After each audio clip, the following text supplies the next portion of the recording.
오늘 하나님께서 우리에게 주시는 말씀은 창세기 1장 1절에서 5절까지의 말씀입니다. 창세기 1장 1절에서 5절까지의 말씀입니다.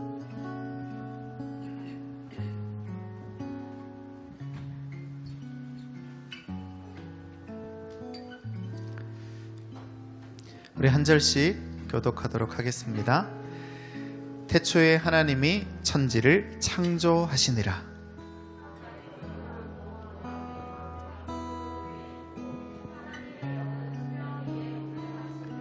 하나님이 이르시되 빛이 있으라 하시니 빛이 있었고,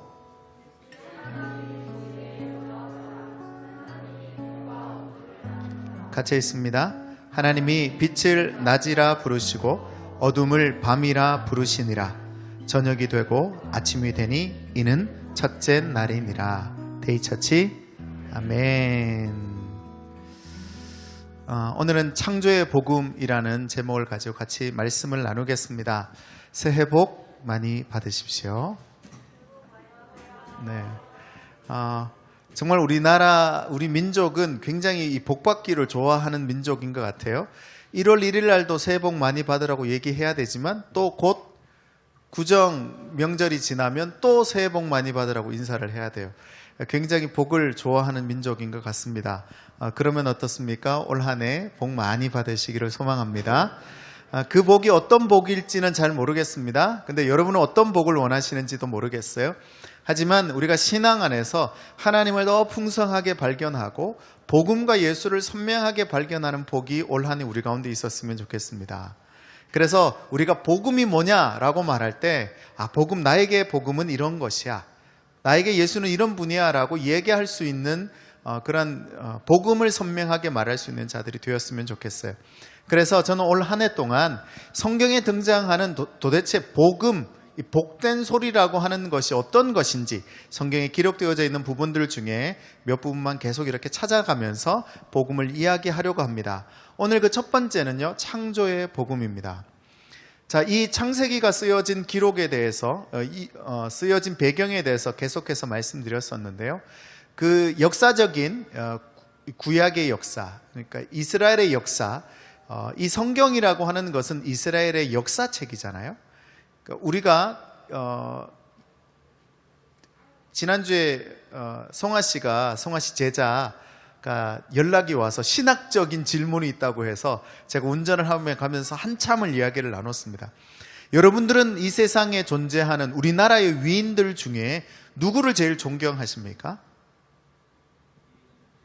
대부분 다 이순신이죠. 그러니까 이순신 장군을 싫어하는 분들이 없어요. 근데 이순신 장군이 12척의 배로 수백 척의 일본의 그 배들을 물리쳤다라고 하는 것을 여러분 어떻게 알고 계시죠? 배워서, 영화를 봐서. 사실은 이 기록이 되어 있지 않습니까? 그 기록되어져 있는 것을 뭐라고 부르죠, 우리는? 역사인데 조선왕조실록에 기록되어져 있죠. 근데 사실 우리는 조선왕조실록을 읽어본 적은 없습니다. 대부분 그냥 명량이라는 영화를 보고 저렇게 했겠구나, 뭐 그렇게 우리는 알고 있는 거죠. 역사에 기록되어져 있는 이순신, 우리가 한 번도 본 적이 없습니다. 근데 이순신의 존재를 여러분 믿으십니까? 믿지 않으십니까? 믿죠. 왜요? 우리는 그 역사를 통해서 알고 있기 때문입니다. 그럼 우리나라의 역사책이 조선왕조실록이라면 이스라엘의 역사책이 뭘까요? 성경입니다. 이스라엘의 역사책은 성경이에요. 우리나라의 역사책이 조선왕조실록입니다. 그렇다면 성경과 조선왕조실록의 고고학적 가치라고 하죠. 전 세계에서 고고학이라고 하는 것이 지나간 역사들을 다시금 이렇게 발견해 보고자 하는 그런 역사이지 않습니까? 그런 학문이지 않습니까? 그런 고고학적 가치가 성경이 높을까요? 조선왕조실록이 높을까요? 똑같아요? 성경이 높아요? 성경이 높습니다. 왜냐하면 성경이 있어야만 로마와 그리스 시대의 그 역사적인 비어진 퍼즐을 끼워 맞출 수 있는 게 성경의 기록이기 때문에 그렇습니다. 조선왕조실록의 가치를 우리가 낮추자라는 게 아니라 그만큼 이스라엘의 역사책이라고 하는 이 성경의 고고학적 가치가 굉장히 높다라고 하는 것을 의미합니다. 자, 그 성경의 첫 번째 기록되어져 있는 책이 뭐죠?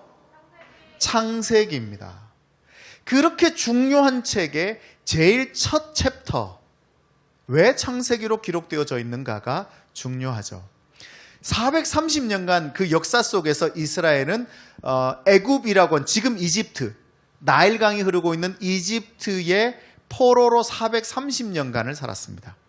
430년간의 포로를 살다가 그들이 이제 하나님께서 그들을 모세라고 하는 이집트의 왕자 모세라고 하는 존재를 통해서 출애굽시키시죠. 그래서 애굽에서 끌어내서 포로에서 해방시킨다라고 해서 출애굽입니다. 그래서 창세기 다음 성경이 뭐예요? 출애굽기예요. 그게 뭔가 하면 이스라엘 백성들이 애굽에 있다가 애굽에서 이끌려 나오는 출애굽의 역사들을 또 기록해 놓은 것이 출애굽기죠.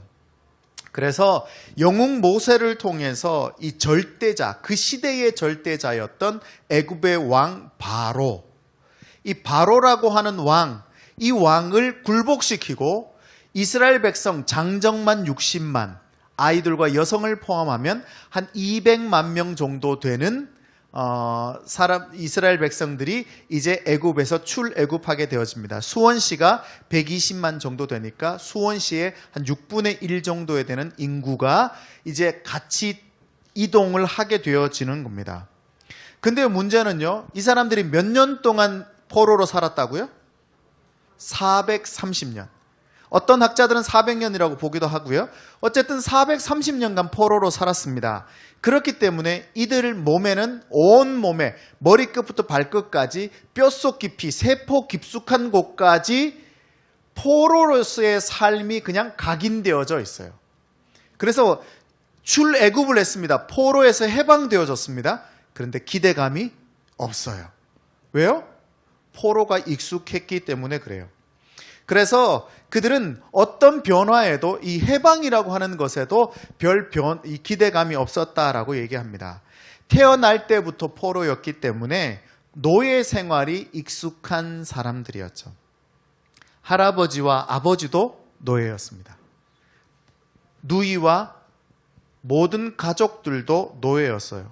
선생님도 친구도 노예였습니다.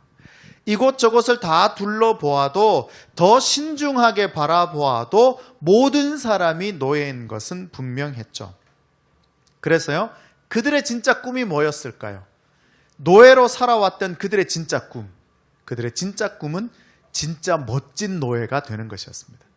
그래서 연말에 청룡 노예상 이런 거 있잖아요. 연말에 그런 상을 받는 것이 그들의 꿈이었어요. 남들이 벽돌을 10개 만들 때 나는 20개를 만들 수 있는 노예. 그런 노예가 되는 것이 그들의 꿈이었어요. 그래서 그들은 이 거대한 애굽이라고 하는 곳에서 벗어나서 그 시스템 밖의 삶을 꿈꿔본 적이 단 한 번도 없었어요. 그러던 어느 날 그들이 광야로 모세라고 하는 영웅을 따라서 해방되었다고 해서 광야로 내어 몰리게 되었습니다. 근데 거기에는 뭐가 없어요? 사막이었거든요. 물도 먹을 것도 없는 그런 상태로 내몰리게 되었죠. 자, 꿈에 그리던 자유와 해방을 얻었습니다. 드디어 해방되었습니다. 그런데 정작 그들이 도착한 곳에는 꿈과 해방은 없었어요. 그곳에 물도 먹을 것도 없었어요. 그곳엔 또 다른 억압과 고난이 준비되어져 있었습니다. 애굽의 포로에서는 해방되었어요. 하지만 광야의 불안한 미래의 포로로 살아가게 되었다는 거죠. 가도 끝도 없는 광야를 걸어가야 했고 언제 도달하게 될지 모르는 불투명한 미래의 가나안을 향해서 걸어가야만 했습니다. 언제 도착할지를 가르쳐 주지 않아요. 버스를 타면 1시간 반 뒤에 도착합니다 라고 하는 것을 알아야 답답하질 않죠. 버스를 탔는데 언제 도착할지를 가르쳐 주지 않아요. 실제로 이스라엘 백성들이 출애굽해서 가나안 땅까지 가는 거리는 6개월이면 충분한 거리였습니다. 근데 성경의 역사에 보면 얼마 정도 걸렸죠? 40년 걸렸어요. 그게 얼마나 답답했겠습니까? 해방되기만 하면, 가나안 땅에 도착하기만 하면 모든 것이 자유로워질 거라고 생각했는데 나갔는데 가나안 땅은 보이지도 않아요. 그리고 40년간 광야에 머물러야 했습니다. 홍해를 건넜습니다. 그리고 1년간 2022년 1년간 이스라엘 백성이 뭐 했는가 하면 하나님이 구름 기둥과 불 기둥으로 인도하시는 광야를 지나왔습니다. 물론 배가 고팠지만 만나와 메추라기 덕분에 음식이 부족하진 않았어요. 하지만 오늘도 만나와 메추라기, 내일도 만나와 메추라기, 내일 모레도 만나와 메추라기. 아침, 점심, 저녁이 다 그래요. 여러분 어떨 것 같으세요? 정말 먹고 싶지 않겠죠. 김치찌개를 아침에 먹고 점심에 먹고 저녁에 먹고 그 다음날 아침에 먹고 점심에 먹고 저녁에 먹고 해본 적 있습니까? 네. 그래도 맛있어요? 다행입니다. 광야 생활이 적합한, 구름 기둥과 불 기둥의 삶이 적합한 사람이, 할렐루야. 그게 우리가 쫓아가야 될 길이긴 해요. 그렇게 살면 됩니다. 그럼 일주일 먹어도 괜찮겠어? 일주일 먹어도? 곰탕은 그렇게 먹죠. 자, 중요한 건 그게 아닙니다. 여러분, 똑같은 만나와 메추라기를 의주씨를 빼놓고 나머지는 다 힘들어한단 말이에요. 이스라엘 백성들이 1년간 그렇게 먹었어요. 그러니까 어디가 생각났겠어요? 애굽이 생각나는 거예요. 야, 거기서는 우리가 노예로 있었지만 고기도 구워 먹고 이렇게도 먹고 저것도 먹고 저것도 먹었었는데 라고 하는 애굽이 자꾸 생각이 나는 겁니다. 그러다 보니까 심지어 다시 애굽의 포로 생활로 돌아가고 싶다라는 불평이 나오기 시작하는 거예요. 만나와 메추라기 충분해. 하지만 하나님 포로였을 때가 더 좋아요. 그래서 이스라엘 백성이 모세를 향해서 그렇게 원망합니다. 왜 우리를 해방시켰냐? 차라리 우리가 노예였었다면, 노예로 살았다면 더 좋았을 것을 왜 우리를 이렇게 해방시켜서 이곳에서 이렇게 우리를 고생하게 하는 거야? 라고 하면서 모세에게 손가락질합니다.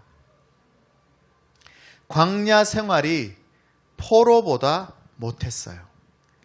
자유와 해방이 억압과 폭력보다 못했습니다. 여러분, 이게 이스라엘의 모습이에요. 구제불능이죠. 자유를 허락했고 그들이 꿈꾸던 해방을 그들에게 주었지만 그들은 다시 포로로 돌아가고 싶어 했습니다. 여러분 어떠세요? 이게 이스라엘 백성들의 이야기만 그렇습니까? 우리 역시 하나님께서 우리에게 구원이라고 하는 자유를 허락하셨습니다. 우리의 삶에 하나님께서 모든 자유를 주셨습니다. 모든 억눌림과 묶임에서 풀어지는 자유가 구원이 주는 자유예요. 더 이상 우리는 어떤 것에도 억압되어 있지 않고 억눌려 있지 않고 절망하지 않고 살아갈 수 있는 존재로 부름받은 것이 우리의 모습이에요. 그런데 지난 한 주간, 아니 2020년 한 해를 돌아보십시오. 얼마나 많이 절망하고 살았는지, 얼마나 많이 묶이고 살았는지, 얼마나 많이 두려워하고 아파하고 미워하고 질투하고 고난 가운데 살아왔는지 한번 들여다보세요. 어쩌면 그것은 이스라엘 백성의 모습일 뿐만 아니라 오늘 우리의 모습이기도 하죠. 그런 구제불능의 이스라엘 백성들, 도대체 어떻게 밑빠진 독에 물 붓기도 이런 물 붓기가 없어요. 아무리 부어도 채워지지 않는 모습. 어떻게 어디에서부터 어디까지 손을 대야 될지 모르겠어요. 그렇다고 해서 그들이 구원자 하나님을 모르는 것은 아니었지만 끊임없이 그들 안에 그러한 이 밑빠진 독에 물 붓기와 같은 모습들이 있었다라는 거죠. 하나님은요, 그들을 포로에서 구원한 죄로 구제불능 이스라엘을 구제해야만 했습니다. 이스라엘 백성들을 포로에서 끄집어내신 게 누구예요? 하나님이에요. 그러니까 이스라엘 백성이 뭐라고 얘기하는 거예요? 책임도 하나님 당신이죠. 그러니까 하나님은 이스라엘 백성에게 자유를 허락했다라는 죄로 그들을 다시금 그들에게 묶여져 있는 이러한 모든 구제불능의 상태에서 꺼내셔야만 했습니다. 그게 바로 복음에 대해서 자세하게 가르쳐주고 깨닫게 하시는 거였어요. 복음이 뭔지에 대해서 이스라엘 백성에게 가르쳐 주어야만 했습니다. 그래서 하나님은 신광야라는 곳에 도착했을 때 이 구제불능 이스라엘을 구제하기 위해서 5권의 책을 그들에게 선물해 주십니다. 이 책을 읽으면, 이 책을 너희들이 알면, 깨달으면 너희들이 포로로 다시금 돌아가고 싶지 않고 너희가 가나안 땅의 백성으로, 하나님 백성으로 살아갈 수 있게 될 거야 라고 하면서 주신 책이 5권. 뭐예요? 창세기, 출애굽기, 레위기, 민수기, 신명기를 주셨습니다. 이 5권의 책을 그래서 뭐라고 부르나요? 모세 오경. 모세가 쓴 5권의 책이다 라고 해서 모세 오경, 창세기, 출애굽기, 레위기, 민수기, 신명기를 하나님께서 그들에게 주신 겁니다. 그 책 첫 번째가 창세기죠. 이 책은 천지 창조로부터 이스라엘의 가장 위대한 조상들의 이야기까지가 기록되어져 있는 역사책입니다.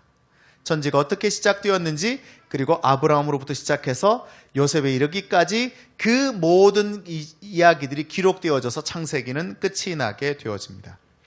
그래서 드디어 이제 모세가 이스라엘 백성에게 이 창세기를 이야기 시작합니다. 하나님의 창조의 복음을 깨닫기를 원한 마음으로 이제 하나님의 신에 감동되어진 모세가 이스라엘 200만 사람들 앞에 섰습니다. 그리고 천천히 모세가 입을 떼기 시작합니다. 그 첫 번째가 1절 말씀입니다. 같이 한번 읽어볼까요? 시작. 태초에 하나님이 천지를 창조하시니라. 여러분이 이스라엘 백성이라고 생각해 보십시오. 이 얘기를 들었을 때, 태초에 하나님이 천지를 창조했다는 얘기를 들었을 때 여러분 이스라엘 백성, 포로였던 이스라엘 백성인 여러분이 어떻게 반응했을 것 같으세요? 태초에 하나님이 천지를 창조하시니라. 에? 뭐라고요? 가영씨, 이런 막 욕한 거야? 네, 이스라엘 백성이 어떻게 했을 것 같아요? 웃기고 있네. 아, 하나님이 천지를 창조했다고 하니까 웃기고 있네. 그건 이스라엘 백성의 얘기가 아니라 가영 씨의 마음인 것 같은데. 깜짝 놀랐네요. 생각 못했던 반응입니다. 웃기고 있네. 이것도 있을 수 있겠네요. 조금 더 제가 설명해 보겠습니다. 이스라엘 백성은 그 당시 그들이 믿고 있었던 하나님, 그들에게 진짜 신은 누구였을까요? 바로였습니다. 애굽의 왕은요, 사실은 인간의 왕이 아니라 신으로 존재했습니다. 그래서 바로라고 하는 명칭을 가지고 있죠. 로마의 황제들도 다 신이라고 하는 위치를 가지고 있습니다. 그래서 황제인 거예요. 신의 권한을 가지고 있는 존재들이에요. 430년간 포로로 살면서 이스라엘 백성들은 바로를 왕으로 여기지 않고 신으로 여겼습니다. 그렇기 때문에 그 신 앞에서 그들이 인구가 그렇게 많고 또 그렇게 장정들이에요. 성경을 읽어보면. 그럼에도 불구하고 반항할 수 없었던 것은 바로는 왕이 아니라 신이었기 때문에 그렇습니다. 바로를 신으로 여겨왔는데 지금 첫 번째 구절에서 하는 이야기가 뭔가 하면 태초에 하나님이 천지를 창조하셨대요. 바로가 천지를 창조하고 바로가 천지를 다스리는 황제로 알았는데 바로가 황제가 아니라 진짜 황제는 누구라는 거예요? 하나님이라는 얘기를 드디어 이들이 알게 된 거죠. 진리를 발견하게 된 겁니다. 지금까지 그들은 바로를 황제로 받들고 살았는데 황제가 아니었다라는 거예요. 진짜 진리를 깨달았어요. 자, 이때 어떻게 반응할 것 같아요, 가영씨? 웃기고 있네는 아니겠죠? 이런 욕이 나오겠죠. 이런 젠장. 왜요? 지금까지 내가 믿고 있었던 신이 아니었던 거예요. 진짜 하나님은 천지를 창조하신 분이 따로 있다라는 거예요. 바로는 세상을 창조하지 않았고 바로는 세상을 다스리는 신이 아니라는 거예요. 나와 똑같은 인간이라는 뜻입니다. 그동안 자신이 가진 권력으로 눈과 귀를 가리고 천지를 구분할 수 없게끔 바로가 존재했었던 거예요. 구제불능 이스라엘 백성들이 철저히 속고 있었습니다. 한 번도 살면서 의심하지 않았던 거예요. 철떡같이 바로의 말을 믿었고 평생 청령 노예 상만 바라고 살았죠. 그럼 그게 조선시대의 노비들의 삶이지 않습니까? 지금 생각해 보면 이해가 안 되죠. 우리는 이해가 안 될 겁니다. 근데 그들은 그렇게 살 수밖에 없었어요. 그런 존재로 살아내지 못했기 때문에 그렇죠. 그것만이 진리였고 변함없는 진실이라고 믿었습니다. 그래서 노예의 삶에서 벗어나고 싶은 마음이 없었던 거예요. 노예로 살아도 괜찮았어요. 그런데 태초에 하나님이 천지를 창조하셨다라고 하는 말은 천지가 개벽할 일이라는 겁니다. 노예로 살 존재가 아니라는 거죠. 그렇게 차근차근 천지가 창조되어진 모든 것들이 자세히 이스라엘 백성들에게 들려졌습니다. 모든 과정들이 충격이었을 겁니다. 천지가 이렇게 만들어졌다니. 바로에 의해서 만들어진 세계라고 생각했는데 그게 아니라 하나님이 만드신 세계였다니. 얼마나 놀랐겠어요. 그런데 다음 구절에 이르러서 모세가 이 말을 했을 때 이스라엘 백성들이 너무나도 소란스럽게 소리쳐서 더 이상 모세는 말을 할 수가 없었습니다. 26절, 27절, 28절 말씀이에요. 같이 한번 읽어봅시다. 시작. 하나님이 이르시되 우리의 형상을 따라 우리의 모양대로 우리가 사람을 만들고 그들로 바다의 물고기와 하늘의 새와 가축과 온 땅과 땅에 기는 모든 것을 다스리게 하자 하시고 하나님이 자기 형상 곧 하나님의 형상대로 사람을 창조하시되 남자와 여자를 창조하시고 하나님이 그들에게 복을 주시며 하나님이 그들에게 이르시되 생육하고 번성하여 땅에 충만하라 땅을 정복하라 바다의 물고기와 하늘의 새와 땅에 움직이는 모든 생물을 다스리라 하시니라. 아멘. 지금 이 얘기를 듣고 이스라엘 백성이 놀랄 수밖에 없었던 일은 자기들은 이런 존재라고 여겨본 적이 없었죠. 땅의 모든 생물을 다스리고 정복하는 존재는 바로예요. 그 애굽의 군대들이에요. 자기들은 그들이 정복해놓고 나면 거기 청소하고 정리하고 벽돌 만들어서 피라미드 만들고 스핑커스 만들고 이런 일을 하는 것이 자기들의 역할이라고 생각했는데 자신들의 역할, 존재의 역할, 사람이 존재하는 목적이 누군가의 노예가 되어서 살아가는 게 아니라 너도 세상을 다스리고 정복할 수 있는 존재로 살아가도록 지음받았다는 얘기를 듣고 얼마나 놀랐겠습니까? 철저하게 그들은 세뇌되어져 왔습니다. 더 놀라운 사실은 구제불능 이스라엘은 노예의 혈통이 아니라는 거예요. 그 당시에 귀족으로 태어나면 귀족의 혈통을 가집니다. 노예로 태어나면 노예의 혈통을 가집니다. 그러니까 이스라엘 백성들은 노예의 혈통을 가지고 있어요. 그래서 바로 왕의 양아들로 누가 들어갔어요? 모세가 들어갔죠. 근데 모세도 결국 그 노예의 혈통 때문에 그곳에서 누군가를 살인하고 쫓겨나게 되잖아요. 노예의 혈통이 바뀌지 않는 거예요. 그래서 애굽 백성, 그 나라를 다스렸던 애굽 백성은 군림자로, 그러니까 다스리는 자로 살았고 이스라엘 백성은 평생을 그냥 노예로 살아야 했습니다. 그게 운명이고 숙명이었어요.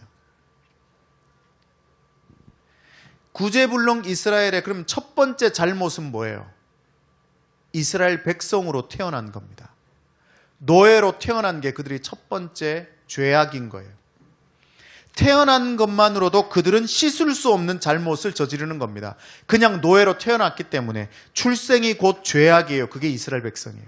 이스라엘 백성들 마음속에 가장 깊숙이 들여져 있었던 게 아이고 나는 이스라엘 백성으로 태어났으니까 나는 노예야. 나는 죄악이야. 나는 태어나면서부터 출생 자체가 곧 죄악이 되었던 거예요. 그렇기 때문에 이스라엘 백성들은 애굽 사람들을 보면 굽신거릴 수밖에 없었어요. 왜요? 그냥 이스라엘 백성으로 태어났기 때문에. 존재 자체가 저주였고 불행이었고 더럽고 추악한 존재였어요. 그런 줄 알았습니다. 그래야만 하는 줄 알았어요.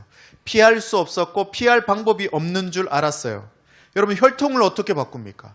태어난 그 과거에 지나온 시간들을 어떻게 바꾸겠어요? 혈통을 바꿀 수가 없어요. 그래서 포기하고 살았습니다.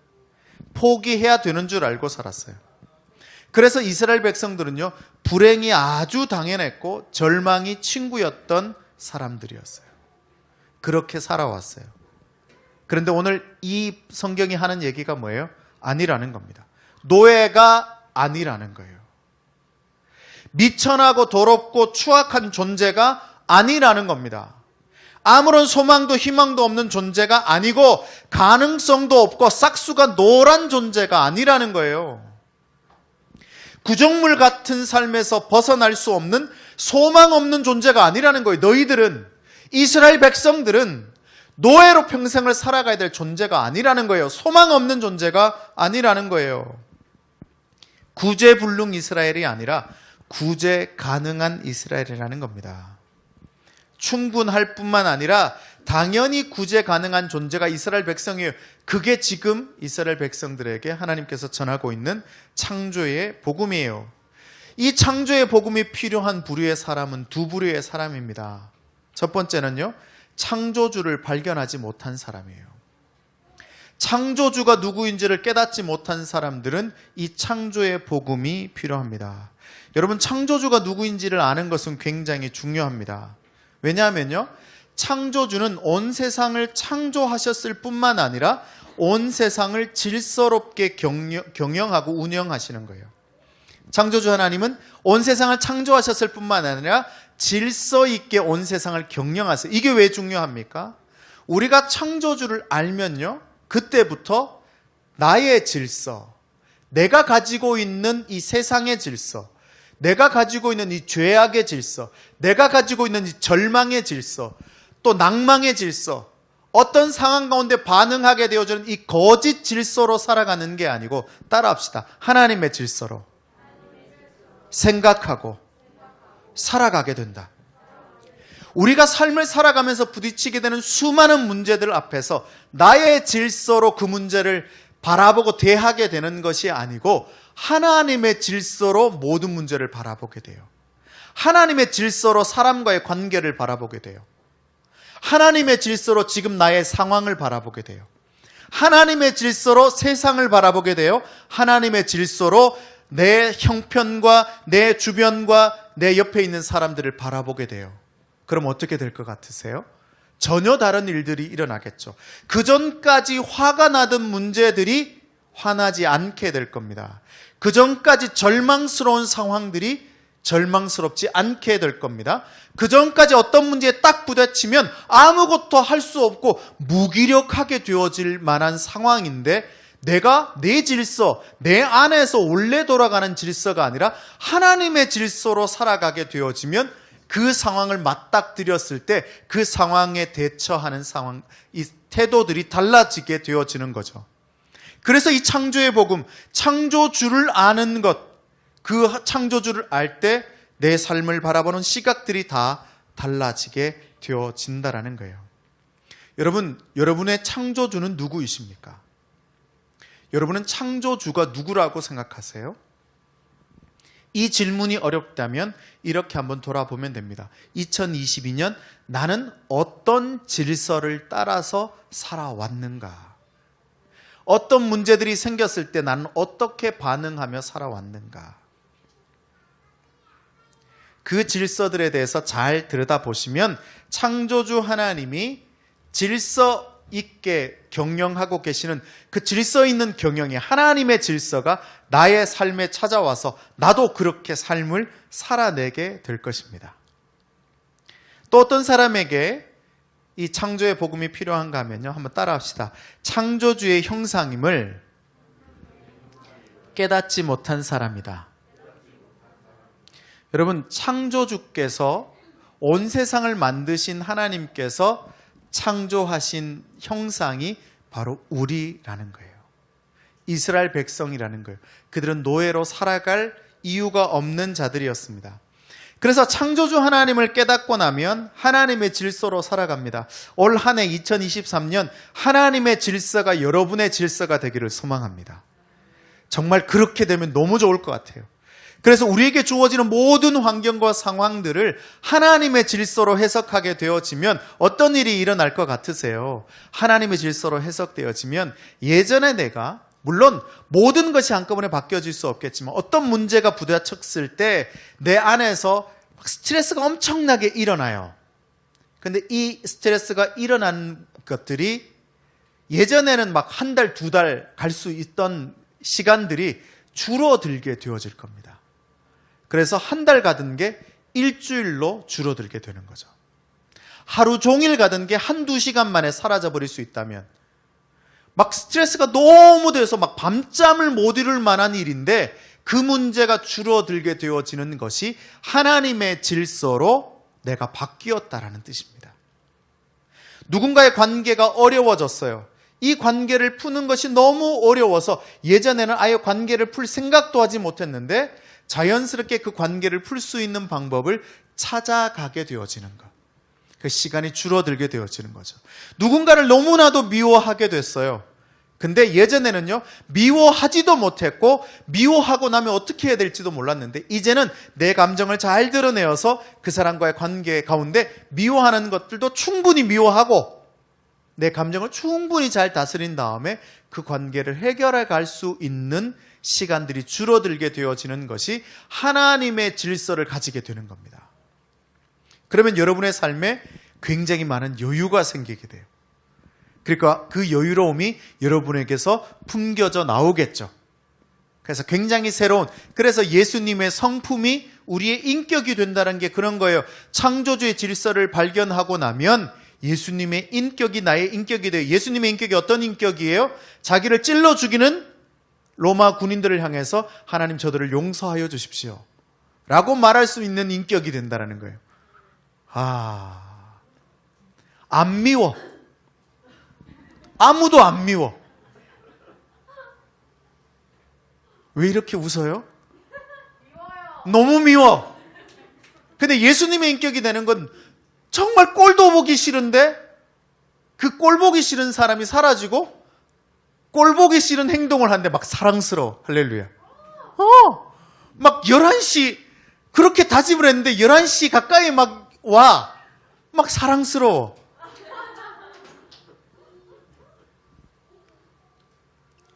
여러분 정말 우리에게 미움이 사라질 수 있다면 우리의 삶이 얼마나 윤택할까요? 시기 질투하지 않을 수 있다면 우리의 삶이 얼마나 행복할까요?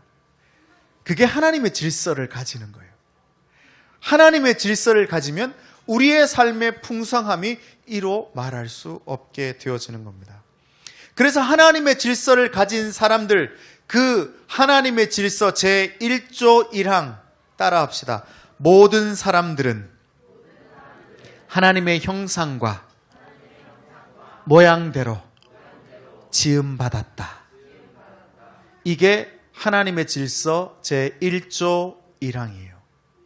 그 모든 사람에게 누구도 포함되어져요?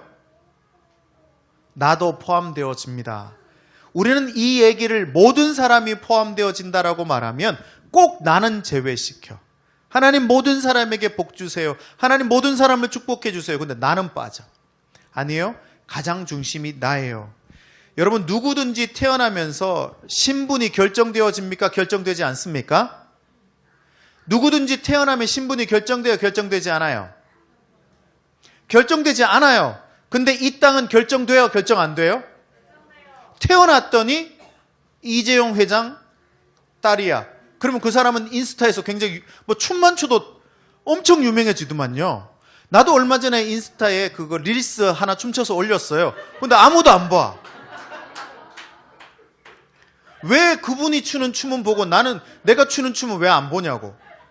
아니 어디 파티에 갔다가 그걸 하라 그래서 했어요. 아무도 모르잖아. 여러분 생명이 있는 모든 존재는 누구든 존귀합니다. 빈부, 신분, 남녀와 피부의 색이 격차를 둘 수가 없죠. 이 세상에 존재하는 모든 사람은 존귀하고 평등합니다. 근데 우리는 이렇게 생각하지 않죠.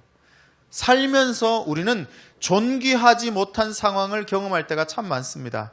직장에 들어가면 여러분을 인격으로 대해 주시던가요? 물건으로 대해 주시던가요? 돈을 벌어야 하는 물건으로 취급합니다.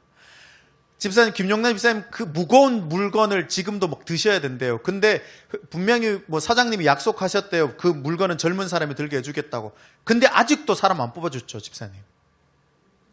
인격으로 대해주지 않는 겁니다. 본인은 무거운 거 들지도 않을 거면서. 여러분, 과거에, 지금은 사라졌지만 과거에 우리나라에 사람을 관리하는 그 부서를 인적자원부라고 불렀습니다. 그러니까 사람이 뭐예요? 자원이에요. 그래서 이 세상에 직장에 취직을 하거나 일하러 가면요, 아르바이트 하러 가면 물건이죠. 그래서 아르바이트생 시급이 시간을 일주일에 20시간인가 넘으면 유류비를 줘야 된다면서요. 교통비를 줘야 된대요. 그래서 19시간만 쓰잖아요. 인격으로 대하지 않기 때문입니다. 혹 아르바이트를 써야 될 분들이 계시다면 여러분 19시간이 필요하더라도 20시간을 해서 모든 그리스도인들이 인격으로 그들을 대우해서 유류비를 주셔야 합니다. 아멘.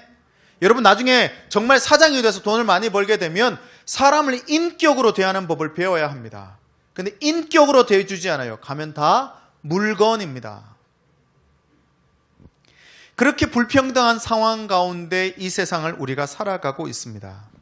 지난주에 태어난 승리를 찾아가서 이야기를 나누다가 아주 충격적인 이야기를 들었습니다.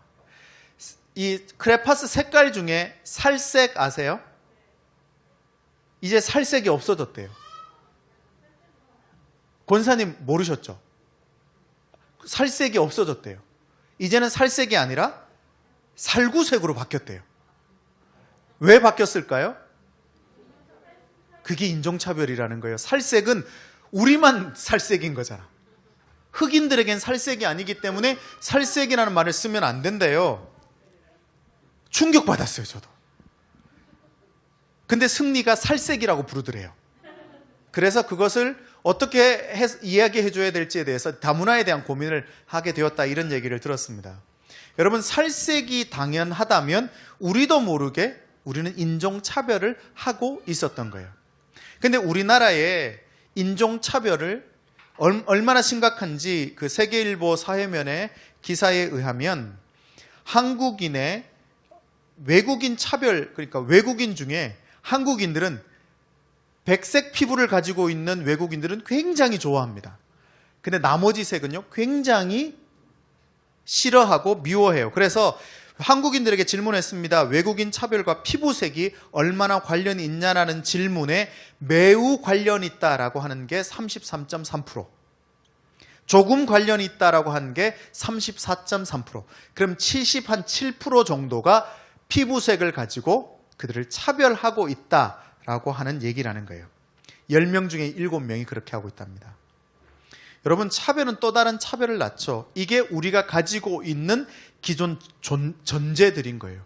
나도 모르게 누군가를 똑같은 존재다라고 얘기하면서 누군가를 차별하고 다르게 여기고 있는 것이 우리 안에 DNA처럼 뿌리 박혀져 있는 상태가 되어 있다라는 겁니다. 차별을 당하고 또 차별을 하면서 살아갑니다. 무시를 당하고 무시하면서 살아갑니다. 그 괴로움 가운데 살아가요. 내가 차별을 당할 뿐만 아니라 차별하기도 합니다. 무시를 당할 뿐만 아니라 무시하면서 이 세상을 살아가죠. 이 창조의 복음, 이 복음은요, 따라합시다. 존재답게 한다. 다시요, 존재답게 한다. 이 창조의 복음을 발견하고 나면 교회에서 담임 목사가 제일 중요합니까? 지금 조용히 자고 있는 형진이가 더 중요합니까? 똑같아야 돼요. 담임 목사님이 그러면 덜 중요해지나요? 그러니까 담임 목사님의 위치가 이만큼 정말 중요한 존재예요. 근데 잘 나오지도 않고 이름도 없고 빛도 없는 사람의 위치가 이만큼이면 똑같이 하기 위해서 그럼 담임 목사의 권위를 낮추는 걸까요? 같이 이렇게 대하는 거예요? 존재를 존재답게 한다는 게 뭐예요? 적어도 여러분이 지금 저를 대해 주시는 만큼 내 옆에 있는 존재를 그렇게 대해 주어야 합니다. 그래서 창조의 복음을 깨닫고 나면 모든 존재가 존귀하게 되어지는 거예요. 정말 너무 멋진 일인 것 같아요. 모든 존재가 존재로서 존귀한. 그래서 차별당하지도 무시당하지도 않는 존재로 살아가는 거죠. 더 이상 내가 노예가 아니라는 것을 깨닫게 되어지고 존재 자체가 불행하고 저주를 받은 존재가 아니라는 걸 깨닫게 되어지는 것. 여러분, 창조의 복음은 존재를 깨닫는 겁니다. 여러분의 존재는 그런 존재예요. 여러분이 가지고 있는 것으로 여러분이 결정되어지지 않습니다. 여러분이 사는 집 때문에, 여러분의 직장 때문에, 여러분이 몰고 있는 차 때문에, 아니면 여러분이 가지고 있는 자산 때문에 여러분의 존재는 결정되어지지 않습니다. 우리는 우리 존재 자체로 존귀하고 소중한 존재예요. 그래서 누구에게든지 무시당하거나 아니면 누구에게든지 간에 뭐라고 손가락질 당할 이유가 없습니다. 뿐만 아니라 나도 그렇지만 남도 그렇기 때문에 누구든지 간에 그 존재를 무시할 권한이 우리에게는 없습니다. 남편이 아내를, 아내가 남편을, 부모가 자식을, 자식이 부모를 그렇게 할 수 없어요. 그래서 우리 공동체, 가족 공동체에서 유일하게 필요한 한 가지 단어는요, 존귀함입니다. 너도 존귀하고 나도 존귀해.